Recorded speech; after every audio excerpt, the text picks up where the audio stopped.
వాడకట్టు వార్తలకి స్వాగతం.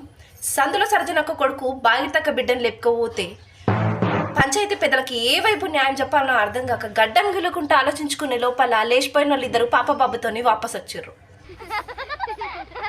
కొత్తగా కొన్న కారులో బంగాళాఖాతం బార్డర్లో పోయి ఎంజాయ్ చేద్దామన్న భార్య, కారు కొన్నది బారికెళ్ళి బీర్ తాగడానికి అన్న భర్త, ఏం చేయాలనో అర్థం కాక కారు అమ్మేసి చెరొక దిక్కు నడుచుకుంటామన్న పెద్ద మనుషులు.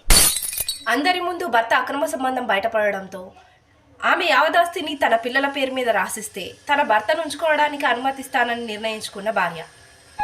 ఇలాంటివి మరిన్ని పార్ట్ 2 కావాలంటే కామెంట్లో చెప్పుర్రు. నచ్చితే లైక్, నచ్చకపోతే షేర్. చీది నమ్మ జిందగీ అనిపిస్తే ఫాలో చేయండి. మా కేటీ అనిపిస్తే యూట్యూబ్లో సబ్స్క్రైబ్ చేయండి.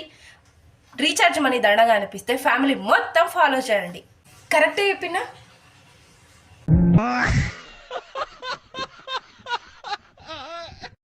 ఎందుకంటే ప్రతి దశలోనూ పెంట చేస్తుంటే నాకు ఇంట్రెస్ట్ లేదు.